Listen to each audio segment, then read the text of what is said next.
Segala puji bagi-Mu ya Tuhan. Dalam nama Yesus, Allah yang menjadi pusat segala gerak kehidupan kami. Allah yang seharusnya dominan berada di hati dan pikiran kami. Allah yang seharusnya bukan nomor sekian, tapi yang terutama dalam kehidupan kami. Kami telah memuji nama-Mu Tuhan.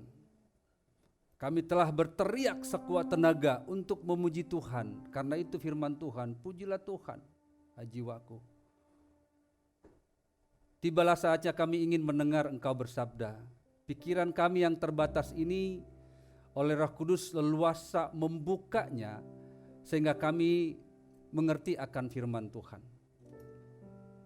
Bersabdalah ya Tuhan, karena kami sudah siap untuk mendengarnya dalam nama Yesus Kristus. Amin. Silakan duduk. Ya, hari ini mari kita buka Alkitab kita dari Markus pasal yang ke-11, ayat yang pertama sampai dengan ayat yang ke-11. Markus yang ke-11, ayat yang pertama sampai dengan ayat yang ke-11. Kalau kita lihat di handphone kita atau di Alkitab kita ada beberapa ayat paralel seperti Matius 21, Lukas 19 atau Yohanes 12. Jadi itu semua isinya kurang lebih sama, ya. Jadi mari saya akan membaca, Bapak Ibu silakan mengikuti dalam hati dari Markus pasal yang ke-11 ayat 1 sampai dengan ayat yang ke-11. Demikian firman Tuhan. Ya, angka 1 semua ini. Yesus dieluk-elukkan di Yerusalem. Ketika Yesus dan murid-muridnya mendekati Yerusalem, dekat Betfage dan Betania di Bukit Zaitun, Yesus menyuruh 2 orang muridnya. Ini menurut tafsiran antara Petrus dan Yohanes. Dengan pesan, pergilah ke kampung yang di depanmu itu. Ketika kamu memasukinya, kamu segera akan menemukan seekor keledai muda tertambat. Nah itu tadi yang dibaca Bang Ago dari Zakaria 9 ayat 9. Nubuatan Nabi Zakaria. Yang belum pernah ditunggangi orang. Lepaskanlah keledai itu dan bawalah kemari. Jika ada orang yang mengatakan kepadamu, mengapa kamu lakukan itu? Jawablah, Tuhan memerlukannya. Ia akan segera mengembalikannya ke sini. Mereka pun pergi dan menemukan seekor keledai muda tertambat di depan pintu di luar, di pinggir jalan, lalu melepaskannya. Beberapa orang yang berdiri di situ berkata kepada mereka, apa yang kamu lakukan? Mengapa kamu lepaskan keledai itu? Lalu mereka menjawab seperti yang sudah dikatakan Yesus. Maka orang-orang itu membiarkan mereka mengambilnya. Lalu mereka membawa keledai muda itu kepada Yesus dan mengalasinya dengan pakaian mereka. Sembari membaca sedikit, kenapa harus dialasi? Karena ini keledai muda, belum pernah ditunggangi, jadi bulunya agak kasar. Gitu.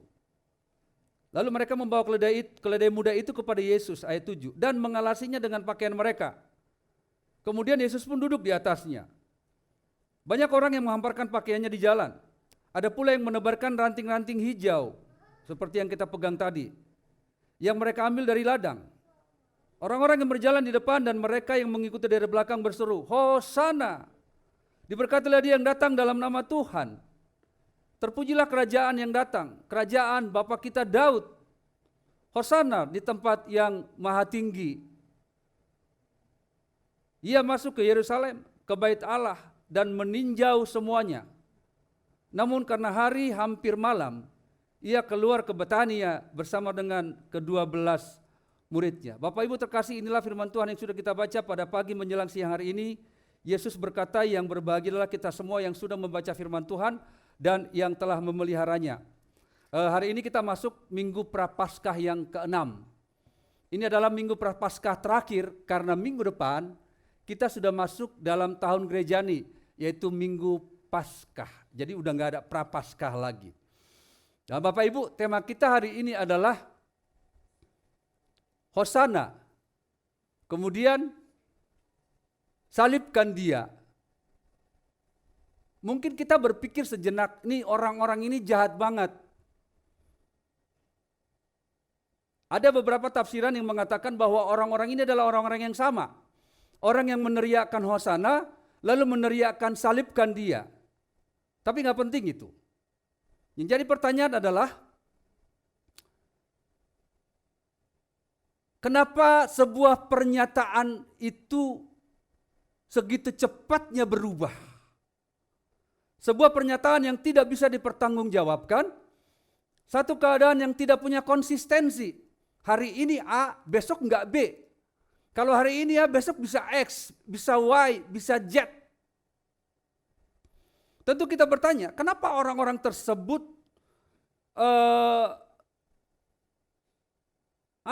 kok bisa beralih sedemikian cepat?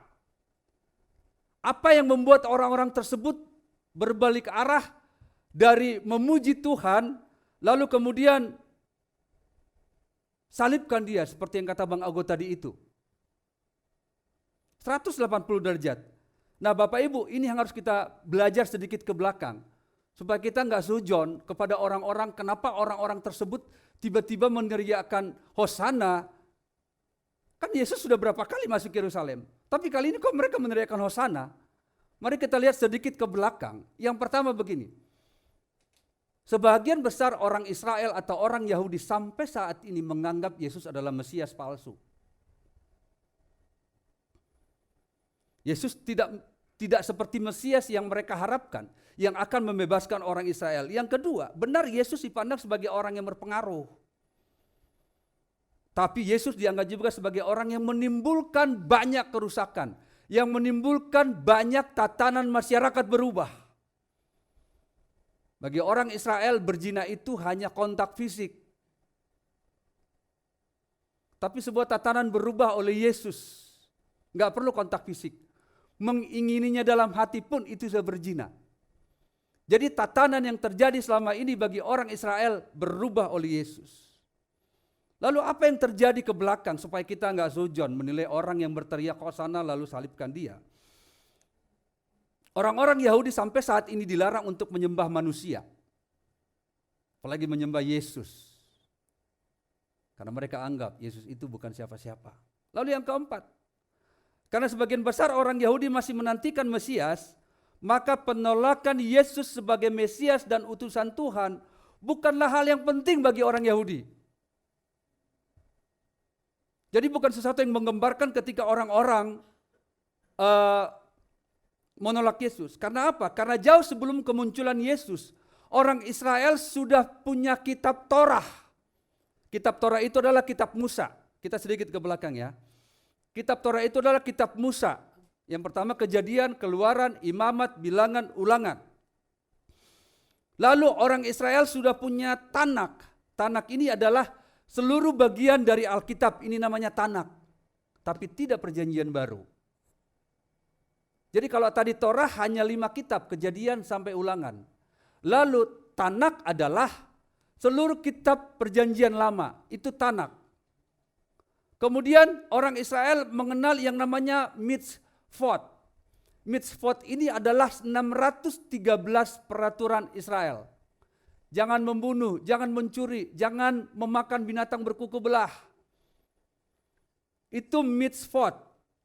Nah, orang-orang Israel sudah khatam tentang ini. Ngerti? Orang-orang Israel sudah khatam tentang Taurat, orang-orang Israel sudah khatam tentang Tanakh, orang-orang Israel sudah khatam tentang Mitzvot. Lalu kemudian, supaya kita nggak sujud kepada orang-orang yang berteriak Hosana lalu salibkan dia, bagi orang Yahudi, jika seorang Yahudi percaya Yesus adalah Mesias dan mati untuk dosa-dosa dunia, lalu Yesus adalah pilihan Allah, maka orang tersebut bukan orang Yahudi, tapi orang tersebut adalah orang Kristen, meskipun dia lahir dan besar sebagai orang Yahudi. Ngerti ya? Lalu kemudian, supaya kita nggak seujon, siapa orang yang berteriak Yesus Hosana bagimu dan salibkan dia? Jika seorang Yahudi membuat suatu komitmen iman menjadi Kristen, namun Tidak mungkin seorang Yahudi menjadi Kristen dan Yahudi bersamaan. Eskatologis atau akhir zaman bagi orang Yahudi adalah bahwa kedatangan Mesias itu ditandakan dengan runtutan peristiwa, termasuk kembalinya orang Yahudi ke tanah air, ke Israel, lalu pembangunan Bait Suci. Jadi selama orang Yahudi masih berserak di Eropa sana, selama orang Yahudi masih berserak di Amerika sana, orang-orang kaya Amerika, orang-orang kaya Eropa kan rata-rata keturunan Yahudi. Bahkan Zelensky pun adalah keturunan Yahudi. Presiden Ukraina. Kalau itu belum berkumpul, kalau pembangunan Bait Suci belum dimulai, maka Mesias masih jauh. Apalagi orang ini, seorang anak tukang kayu ini. Jadi muncul pertanyaan, lalu siapa yang berteriak Hosana? Dan kenapa mereka berteriak seperti itu? Bapak Ibu, orang-orang yang meneriakkan Hosana adalah orang-orang yang sudah mengalami mujizat Tuhan. Minimal orang-orang yang sudah pernah melihat Yesus membuat mujizat. Peristiwa ini kan terjadi gak lama setelah Yesus membangkitkan Lazarus. Lalu orang berpikir, ini dia orangnya. Ini Tuhan. Belum pernah ada nabi-nabi di Israel yang membangkitkan orang mati. Baru ini nih. Layak dijadikan Tuhan.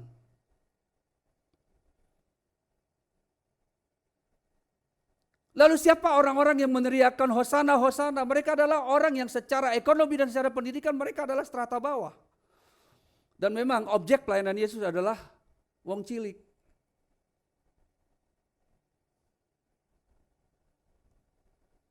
Yang kedua, kenapa mereka berteriak Hosana, diberkatilah dia yang datang dalam nama Tuhan, diberkatilah kerajaan yang datang. Karena Bapak kita Daud, Hosana di tempat yang maha tinggi. Bapak Ibu, selain alasan-alasan, kenapa orang ini berteriak, alasan yang lain adalah saat itu orang Israel ada dalam pengaruh Romawi. Makanya Hosana itu tidak hanya sebentuk pujian, tapi Hosana itu adalah datanglah segera dan selamatkanlah kami. Bet bisa buka Mazmur 118 ayat 25. Di dalam perjanjian lama, hanya ini yang terdapat arti dari Hosana. Coba kita baca. 1, 2, 3. Ya Tuhan, berilah kiranya keselamatan. Ya Tuhan, berilah kiranya kemujuran. Artinya ada 2 kali kata sebutan. Hosana artinya berikanlah keselamatan. Hosana artinya berikanlah kemujuran. Jadi karena Yesus luar biasa, karena orang Yahudi tidak bisa memungkiri pengaruh Yesus, maka menurut orang Israel, orang ini layak dijadikan raja. Untuk apa? Bukan raja yang bertahta di hati mereka, bukan raja yang membebaskan mereka dari hukum dosa, tidak. Tapi raja yang akan mengalahkan orang Romawi. Jadi supaya kita mengerti, supaya kita enggak dasar jahat lu, enggak. Karena di mata orang-orang yang berteriak Hosana, Hosana itu, mereka hanya melihat Yesus itu hanya sebatas manusia. Mata rohani mereka belum terbuka bahwa ini adalah utusan Tuhan, bahwa ini adalah nabinya Tuhan, bahwa ini adalah putra sang juru selamat dunia. Belum sampai di sana. Jadi jelas sekali bertentangan dengan misi utamanya Tuhan.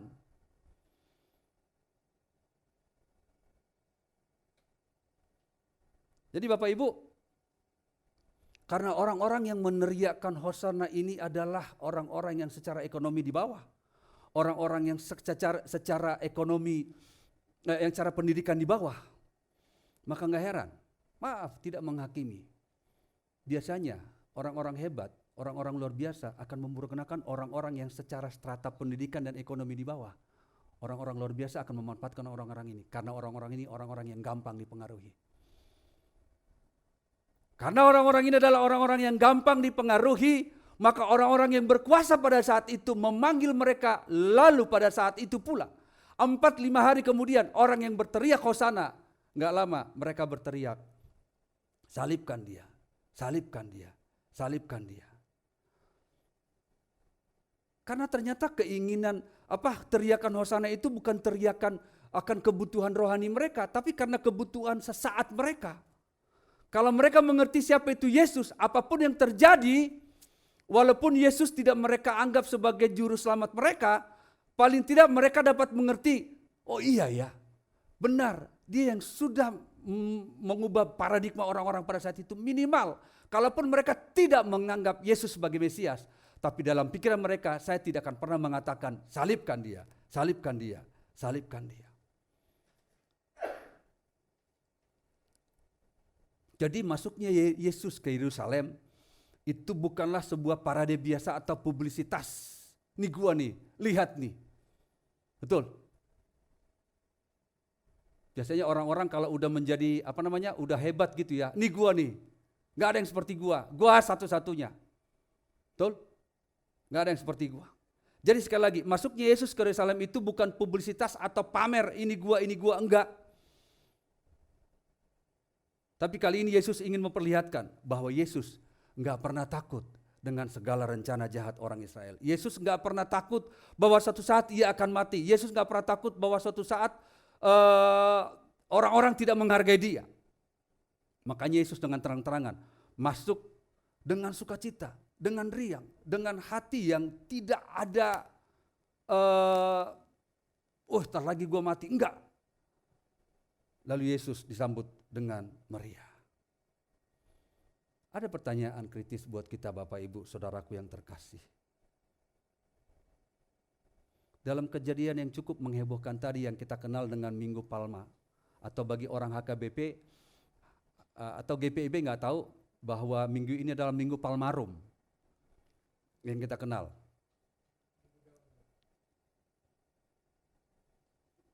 Memuliakan Yesus sebagai raja nggak salah. Nggak salah, karena Yesus memang adalah raja di atas segala raja. Benar? Mengeluk-elukan Yesus, Hosana, Hosana, Hosana, tidaklah salah. Karena Yesus layak ditinggikan dan dimuliakan. Amin. Tapi yang ada pada saat itu, yang ada di pikiran orang Israel saat itu adalah ketika kita jadikan Tuhan, maka setiap hari kita akan mengalami mujizat demi mujizat, dan kalaupun kita mati, maka kita akan dihidupkan. Kalau kita punya pikiran seperti ini untuk ikut Yesus, maka kita tidak lebih tidak kurang sama seperti orang yang meneriakkan Hosana, Hosana yang kemudian besok, saya nggak butuh Tuhan.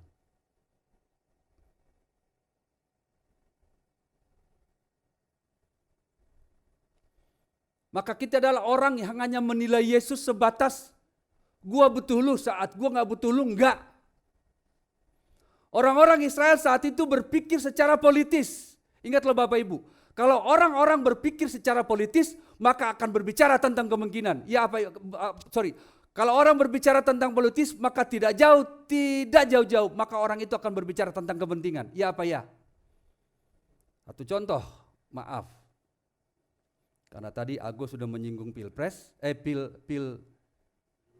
pemilu, saya sedikit menyinggung pemilu juga. 2029 ada banyak orang yang mengeluk-elukan Horas adalah kita adalah Horas. Betul? Nggak usah jauh-jauh deh, Jokowi adalah kita adalah Jokowi. Tapi 2029 banyak orang yang menghujat Jokowi. Betul? Bisa dibayangkan, orang yang mengatakan Jokowi adalah kita adalah Jokowi adalah orang-orang yang tahun 2024 sekarang berseberangan. Dan orang-orang yang mengatakan gua nggak akan berlabuh bersama dengan orang itu, gua nggak akan seperahu dengan orang itu. Tapi 2024, orang-orang tersebut sekarang satu perahu. Ketika kita bermain politis dengan Tuhan, maka kita akan berbicara tentang kepentingan.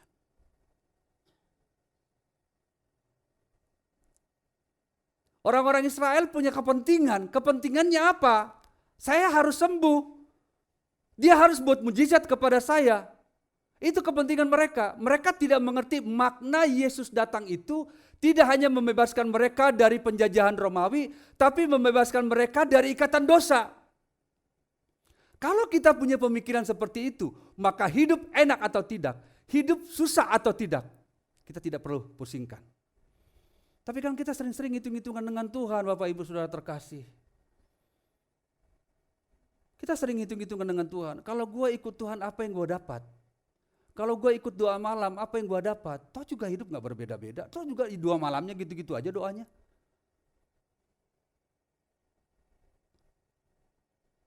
Jadi jangan sampai ketika kita punya kepentingan kepada Tuhan, hari ini kita ngangkat daun palem begini, Hosana aku memuji Tuhan, Hosana aku tinggikan Yesus. Tapi ada tadi satu orang yang tidak memegang daun palem, kelayak dia disalibkan. Enggak. Kita mungkin jingkrak-jingkrak di gereja, Hosana bagi nama Tuhan, Hosana bagi nama Tuhan, tapi pulang dari sini, sampai di rumah, belum ada beras untuk masak. Sampai di rumah, tiba-tiba ada, sis kapan bayarnya?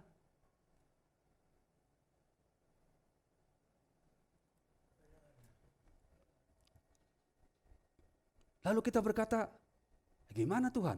Tadi saya sudah melayani Tuhan. Jadi konsistensi sebagai orang Kristen, itu sebenarnya yang dibutuhkan. Bukan karena kita punya uang atau tidak, bukan karena kita punya jabatan atau tidak, tapi konsistensi itu tetap berdiri apapun situasinya, unconditional. Sekali lagi Bapak Ibu Saudaraku yang terkasih, kalau kita menganggap Yesus, lalu kita bermain hitung-hitungan bersama dengan Yesus, percaya deh, sama seperti di dunia politik, gak ada kawan dan lawan yang abadi. Maka kalau kita berpolitis dengan Tuhan, bagi kita, Tuhan itu gak abadi.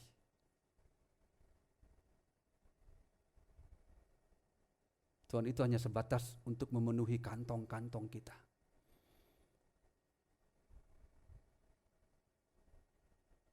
Ada sebuah cerita, ini cerita.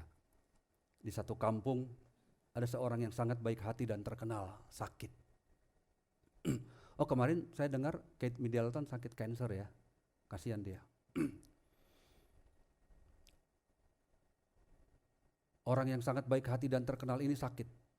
Oh dia sangat kaya, terkenal dan baik hati. Orang-orang di kampungnya penasaran, ini orang sakit apa? Kenapa dia bisa sakit? Harusnya dia sembuh. Lalu karena orang-orang sudah berkerumun di sekeliling rumah mereka, lalu di atas balkon datanglah seorang perwakilan keluarga dan berkata, Bapak Ibu, Bapak Budi sedang sakit dan ia sedang sakit jantung. Maka kalau Bapak Ibu yang baik hati dan budiman mau mendonorkan jantungnya, maka Bapak itu akan sembuh. Lalu orang-orang yang dibawa berkata, saya. Tentu perwakilan keluarga bingung. Siapa yang harus saya pilih? Dia bingung. Oh kalau begitu begini aja. Lalu dia ambil sepotong bulu ayam. Lalu ia jatuhkan dari balkon. Sebelum dia jatuhkan dia berkata, di kepala siapa bulu ayam ini jatuh, maka ialah yang berhak mendonorkan jantungnya. Lalu orang tersebut menjatuhkan bulu ayam. Orang-orang ngelihat. Tapi apa yang terjadi?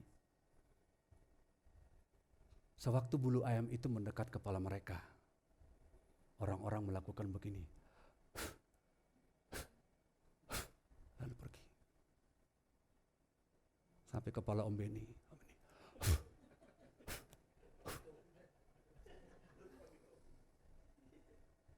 Sampai ke kepala Om Minggus. Agak susah landing. Sampai ke kepala Om Minggus. Om Minggus bilang, tiupannya lebih kencang. Perwakilan keluarga yang di atas kecewa. Tadi orang teriak, saya yang akan menggantikan jantung si bapak. Salibkan dia, bukan.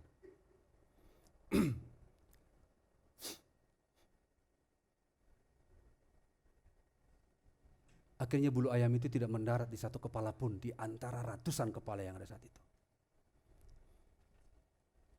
Bulu ayam itu landing di tanah, mendarat di tanah.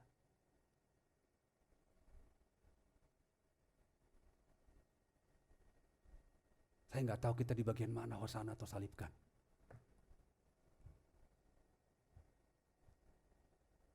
Kita mungkin berteriak, jantung saya udah umur 70-an. Apa gunanya saya hidup? Ini ambil jantung saya.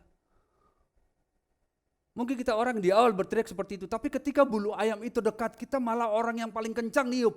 Huf. Lalu bulu ayam itu nggak pernah mendarat dan kita tidak pernah mendonorkan jantung kita kepada orang tersebut. Lalu kita berteriak dalam hati, biarkan dia mati. Biarkan dia mati.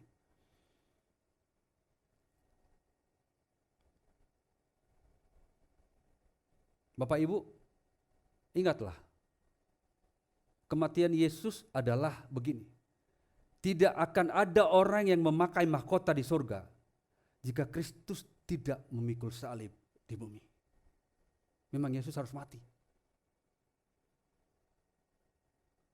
Tapi teriakan salibkan itu bukan dari mulut kita. Teriakan untuk mengatakan di awal, saya mau ikut Yesus meskipun saya susah menderita dalam dunia. Kalau kami dulu di teologi, meskipun tanpa gaji, yang penting pakai dasi. Saya mau ikut Yesus sampai selama-lamanya. Begitu disuruh pelayanan, injili tukang sayur, enggak mau. Nanti saya ditimpukin, enggak mau. Bapak Ibu, hari ini kita memuji Tuhan.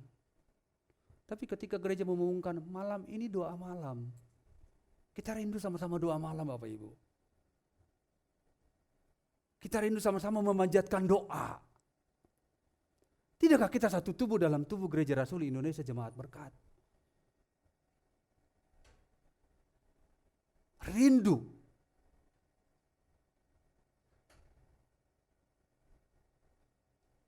Kalau saat ini kita meneriakkan Hosana, Hosana, Hosana, jangan pernah ada penolakan dalam hati kita, apapun situasi kita. Boleh pemain musik ke depan, kita akan nyanyi sama-sama. Kita nyanyi sama-sama ya, sebenarnya pujian ini udah lama. Tapi dalam pujian ini kita diajak untuk punya pilihan. Kak John bisa bantu, saya kurang tahu lagu ini, tapi di lagu lama, Bapak Ibu pasti tahu.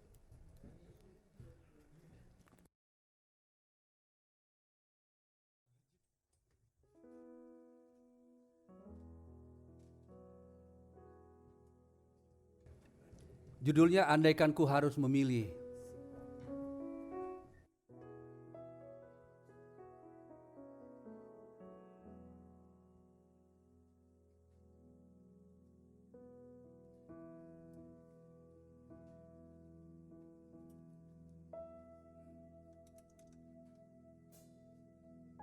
Ya, mari Bapak Ibu.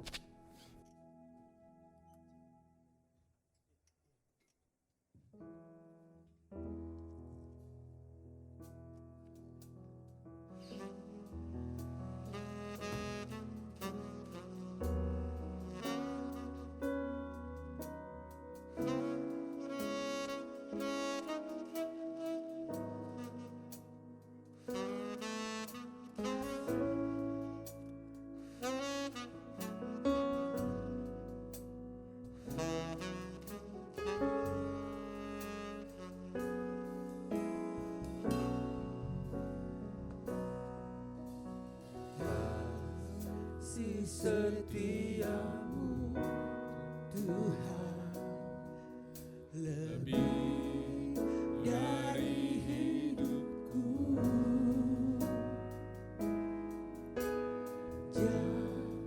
jalan-jalanmu ya Tuhan terbaik bagiku.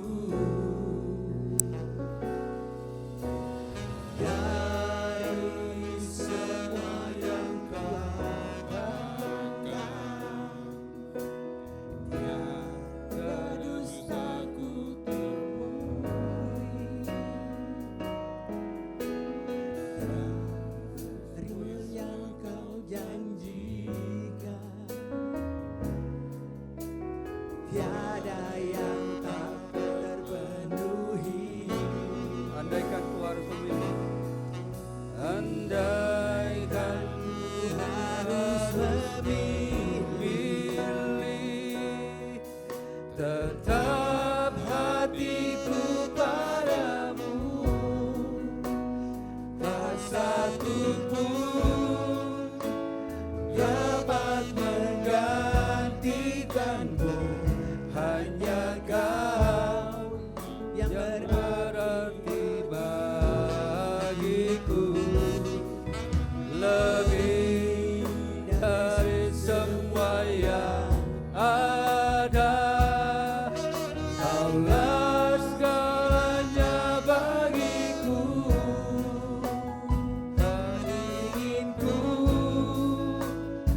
Sebenarnya lagu ini lagu lama ya, tapi kita suka liriknya lupa ya. Kita belajar dari awal yuk. Kasih setiamu Tuhan lebih dari hidupku. Jalan-jalanmu ya Tuhan terbaik bagiku. Dari semua yang kau katakan, tiada dustaku temui. Dari semua yang kau janjikan, tiada yang tak terhingga. Andaikan ku harus memilih, Harus memilih, tetap hatiku padamu, tak satu pun dapat menggantikanmu. Hanya kau yang artinya bagiku.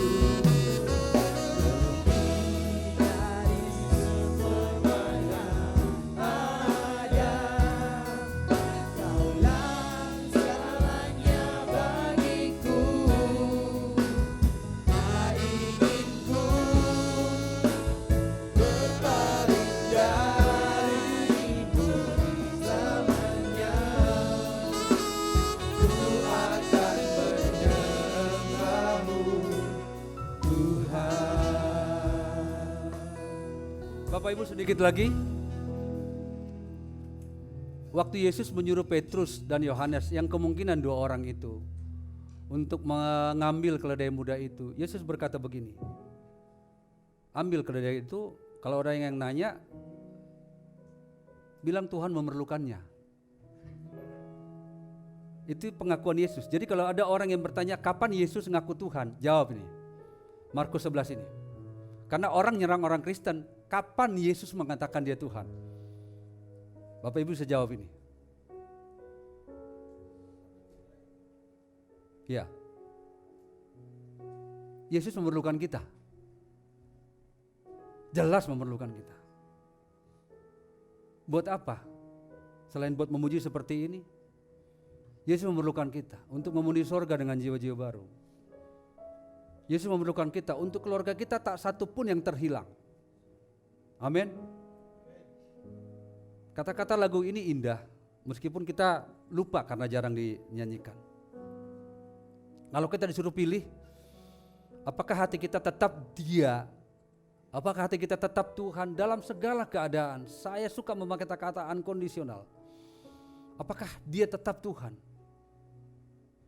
Kalau kita disuruh pilih antara dunia ini dengan Tuhan, dengan segala keriuh-riuhannya Tuhan, dunia ini, apakah kita tetap pilih Tuhan?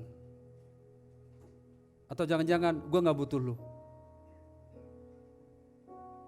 Ketika Tuhan katakan aku butuh kamu untuk pergi ke sana jadi berkat. Atau jangan-jangan kita yang jadi niup bulu ayam itu.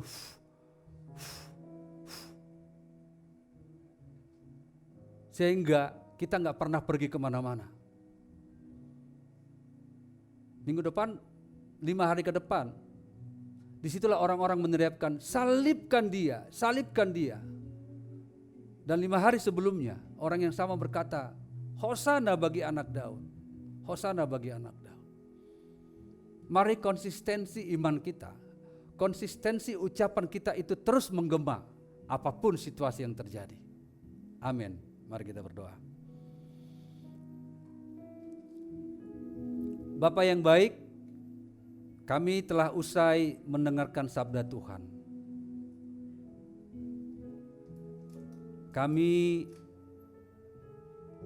diingatkan dan ditegur.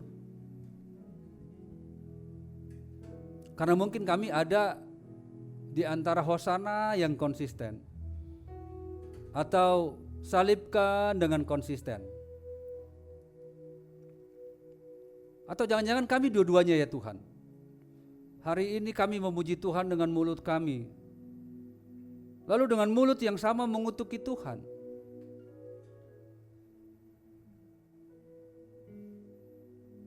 Maka biarlah konsistensi kehidupan kami itu bukan karena situasi. Banyak hal yang menggoda kami untuk kami gak setia sama Tuhan. Banyak. Bahkan nampaknya dunia ini lebih tertarik daripada Tuhan. Meskipun dalam mulut kami tertarik akan Tuhan. Tapi godaan dan gangguan dunia itu kerap untuk menarik kami. Daya tariknya semakin kuat. Namun lewat firman Tuhan ini kami belajar agar kami tidak pernah meneriakkan salibkan Dia. Bahkan ketika orang membutuhkan kami gak pernah lari seperti orang yang meniupkan bulu ayam tadi. Sehingga orang itu tidak pernah sembuh. Biarlah kami seperti Yeremia. Ketika Tuhan berkata, siapa yang akan kuutus? Tuhan berkata, Yeremia berkata, ini aku, utuslah aku. Kami gak harus pergi ke suku-suku yang terabaikan, enggak. Tapi lewat doa kami, lewat kehadiran kami dalam berbagai kegiatan-kegiatan gereja. Kata ini aku itu sudah tergenapi. Hamba berdoa untuk setiap umatmu yang hadir saat ini. Baik yang ada di mimbar ini ataupun yang ada di floor. Tuhan berkati mereka satu persatu. Dalam setiap apa yang tengah mereka hadapi saat ini. Mereka mungkin hampir berteriak, mungkin gak salibkan. Tapi mereka mungkin hampir berteriak, buat apa berdoa? Buat apa setia? Toh juga hidup seperti ini. Tuhan tahu apa yang mereka butuhkan. Namun lebih dari apa yang mereka butuhkan, kesehatankah, keuangankah, hubungan keluarga dipulihkankah? Tapi kami harus tetap berpikir bahwa sekali Yesus tetap Yesus. Sekali menjadi hamba Tuhan, tetap hamba Tuhan. Sekali pelayan Tuhan, tetap pelayan Tuhan. Apapun kondisinya. Suatu saat gaji kami sudah Tuhan siapkan di sorga. Ini doaku atas firman yang sudah hamba sampaikan. Tentu ke depan kami jangankan ucapkan salibkan Dia. Kepikiran untuk salibkan pun tidak ada keluar dari hati dan pikiran kami. Ini doa dan syukur kami atas firman Tuhan yang kami naikkan hanya di dalam nama Tuhan Yesus Kristus. Haleluya. Mari sama-sama katakan amin. Amin. Tuhan berkati kita.